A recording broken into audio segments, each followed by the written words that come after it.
Bupati Wali Kota yang akan melaksanakan pemilihan kepala desa sebelum tanggal 1 November 2023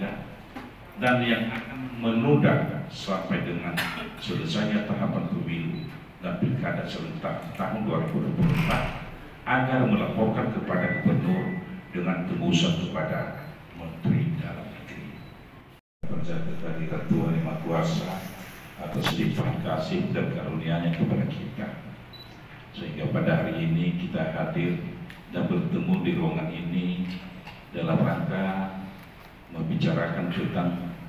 PKD di Kabupaten Nias Barat. Kita dalam keadaan sehat walafiat. Seterusnya kita lihat bahwa tidak terasa hari ini sudah 26 hari kita memasuki tahun 2023.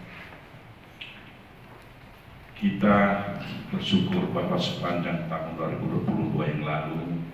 walaupun dalam berbagai keterbatasan, pemerintah Kabupaten Nias Barat telah mampu melaksanakan tugas dan fungsinya dalam penyelenggaraan pemerintahan di Kabupaten Nias Barat ini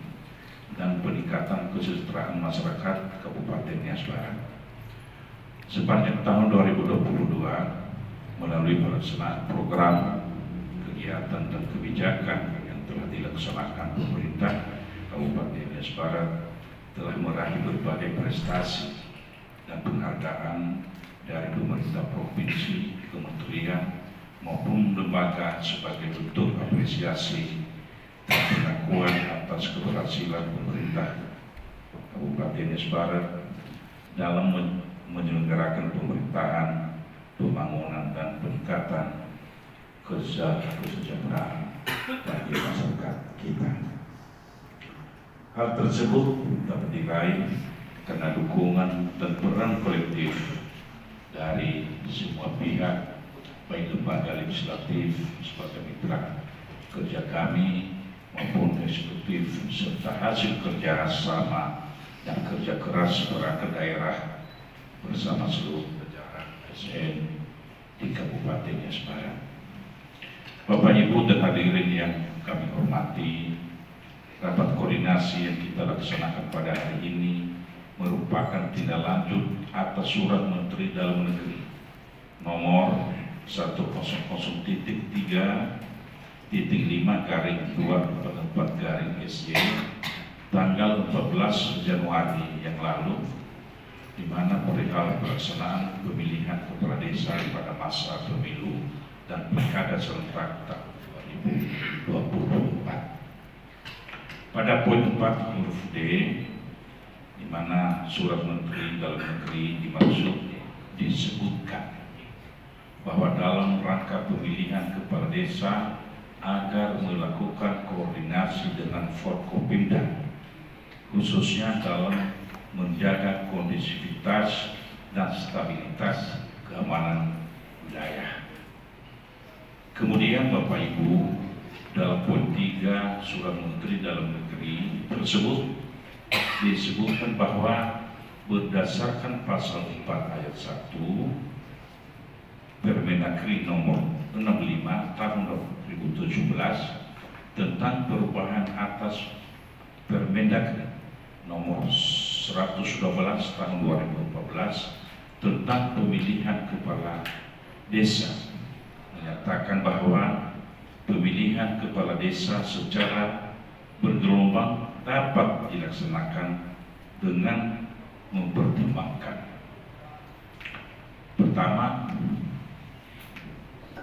pengelompokan waktu berakhirnya masa jabatan kepala desa di wilayah kabupaten kota; kedua, kemampuan keuangan daerah; dan ketiga, ketersediaan pegawai negeri sipil di lingkungan pemerintah daerah kabupaten kota yang memenuhi persyaratan sebagai pejabat kepala desa. Bapak Ibu semua yang saya hormati, lebih lanjut dalam surat Menteri Dalam Negeri dimaksud dikatakan bahwa Bupati Wali Kota yang akan menyelenggarakan pemilihan kepala desa dapat dilaksanakan sebelum tanggal 1 November 2023. Itu poin yang secara jelas dikatakan kita dapat dalam definisinya bisa dilaksanakan, bisa tidak, dengan pertimbangan dana dasar yang ada di daerah masing-masing, dengan tetap berpedoman pada ketentuan peraturan perundang-undangan. Kedua, Bupati Wali Kota dapat melaksanakan kembali pemilihan kepala desa setelah selesainya tahapan pemilu dan pilkada serentak tahun 2024 dengan tetap berpedoman pada ketentuan peraturan perundang-undangan. C. Bupati Wali Kota yang akan melaksanakan pemilihan kepala desa sebelum tanggal 1 November 2023 dan yang akan menunda sampai dengan selesainya tahapan pemilu dan pilkada serentak tahun 2024 agar melaporkan kepada gubernur dengan tebusan kepada Menteri Dalam Negeri. Nah, ini Bapak Ibu semua, apapun yang kita rumuskan nanti pada hari ini dengan pertimbangan apakah dilaksanakan atau ditunda, wajib kita hasil itu kita laporkan kepada gubernur, tebusan kepada Menteri Dalam Negeri, apa dia akan nanti atau tidak hasil keputusan dari kita semua.